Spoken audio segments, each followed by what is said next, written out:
think before you I speak. just got the last time I told you. I heard that. And your mother told me that you They told slip her of the the secret tongue. I told you not to tell me.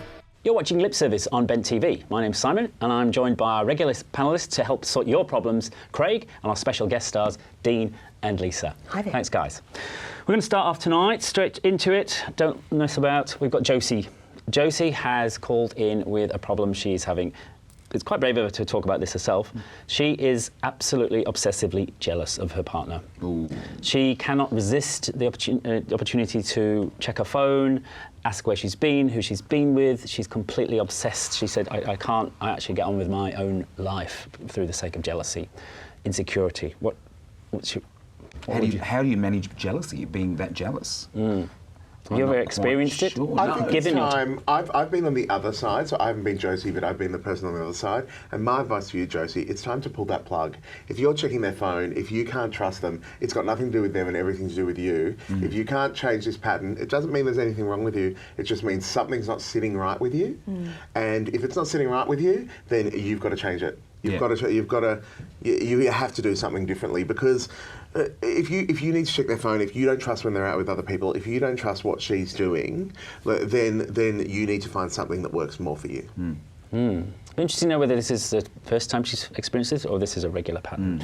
Well, like I said, I have been on the other side, and it's that weird thing when someone says to you, of the 3 relationships I've had with 3 guys all named Daniel, one of them did end with them. One of them did end with him telling me that for the year that we were together, every time I was out with other people, he would think that I was cheating on him, and I'm like, I don't know what to say to that. Like, It was completely unjustified. It completely unjustified, but that was never about me and all about his own insecurities. It is about and him. how do you, I mean, I feel bad because I feel like I don't have the tools. How do you fix that? What do you do about it? Like, I say change the record.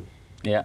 Well, like you Lisa? say, Josie is, responsible for her own jealousy. Yeah. Maybe she's got some justified reason Well, to be yes, jealous. is the partner What do we know If about you that? feel something in your gut, you've got to write it. You've got to go with it. Don't pretend it's not there, but don't go checking. And you should never check your partner's phone. I hate that when you check through your partner's phones. Like, it's just, that's not the way to do things. Never. I don't know, I'm polyamorous, so I talk about jealousy a lot in my relationships, and don't worry, Josie, I know that everything's going to be fine. Just explain Blink-182 reference, you guys. polyamory. Oh, so I have multiple partners, and so how I work is I have a primary and several secondaries, and if like one of my secondary partners gets jealous of my primary, we talk about it, and so I don't know. I mean, it's like, is it previous trauma she's bringing across from other relationships, like if you're like bringing the Daniels, so I think definitely talk to her about it. I think it's appalling that she's looking through her messages. Josie, you should absolutely not do that. That's horrible, and please stop it, because it's a grotesque invasion of privacy. But yeah, instead just talking, being very candid with your partner and communicating that. This is an earnest answer, isn't it? Yeah. It's not the poly person. I'm like, okay, let's solve A this. lot of people struggle with the talking with their partner, though. Like, it's not an easy thing to do, and people in polyamorous relationships work really hard at it. I think what people have to remember is communication doesn't happen just like that. You've got to work so hard to make it And it's like a thing. it's like exercise. It's like a muscle. gotta pump it. Because it starts off and it's really painful and awful, and embarrassing, and you feel really vulnerable. But it will help you for the rest of your life. And it does get easy, is that what you're saying? Yeah. Right. I was mortified to, even if I'd been dating someone for 6 months, I'd be like, so what are we? I'm sorry, don't worry. Whereas now it's like, okay, so what are you expecting from this relationship and why? Okay, let's do labels. Do you like them?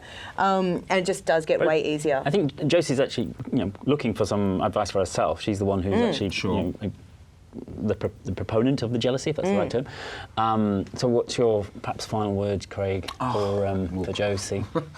I don't know. I've never experienced jealousy myself. I don't have that sort of nature, so I can't really relate to it. But I say good luck, Josie, really, Put down her phone and start talking it out. Yeah. Okay, let's go into damage control. Don't ever look at her phone or secret messages again. Talk to her, and also work out whether you're just feeling insecure that she's going to leave you, or whether it's something that she's feeling neglected. So is it her own insecurity, or Josie's partner just being a bit neglectful, or both? Right, hopefully that's helpful, Josie. We've now got Ivan. Ivan has been using various dating apps, Grindr and the like, for a number of months now.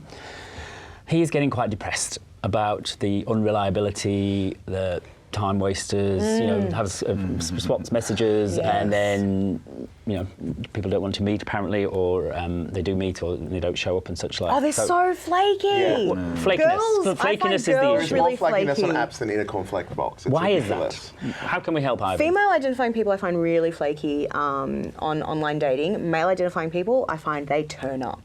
But that's like That's a not very Ivan's specific experience. prism of experience for me. Yeah, and I find they don't show up 90% of the time. Yeah, right. But this is the thing with it. When you're using these apps and you're using these kind of things, the problem with them is that you have your expectation and you think everyone else is going to have the same one that you have. This is a tool, and this is one of the problems we have with apps that are happening now, and everyone using an interface to get into someone's face. Basically, it's an absolute nightmare because everyone thinks they're using it for the same reason. Everyone thinks they're doing the same thing, and everyone thinks they're going to get the same expectation. Yeah. When people flick on and flick off, it's not face to face. It's not in person. I have a rule. I turn around and go, if there's within 3 chats, if it seems interesting, I drop my phone number. Yes. I drop my phone number straight on, and if they keep chatting to me a week later and haven't used the phone number, I'm done. Yeah. I'll keep chatting, but I'm like, I understand that this is actually a connection that's not going to get past cyberspace. And It that's depends cool. on how Okay. disposable the app is. Like, for example, with, like just a photo, swipe left, swipe right app, I think the flakiness is going to be a lot higher. Yeah. Whereas with apps where you have to, or like, websites where you have to answer several hundred questions, people are taking it more You've invested seriously. more effort in So if engaging. Ivan's just looking for a quick, then that's fine. Go with the, cast a wide net. Whereas if he's looking for something serious or more dependable, triaging it, getting the email. And it's what you put in your description and the pictures Yeah. that you use make everything. If you have yourself looking sexy and it's all about, all right, if it's about the blow and go, then you get what you're going to get and you've just got to roll with the dice Yep. and you can't complain about it. If you're looking for something more substantial, then you've got to strike while the iron's hot and get off the app as quickly as possible. Yes, exactly. You've got to get off the other tools, get off the other things. I know plenty of guys that will hit me up on Facebook beforehand and it goes nowhere. Cool. Final word, Craig? Well, look, I'm an expert on this, aren't I? Yes. But for me, I think it's just window shopping, Yeah. And So it's What's almost wrong with the that? nature of the app will encourage people to be dismissive and quick, turning people over. Hopefully that's been helpful, Ivan. We've about run out of time, so we'll see you on Lip Service. Thanks very much, panel. I will see you on Lip Service sometime, someplace. Good night.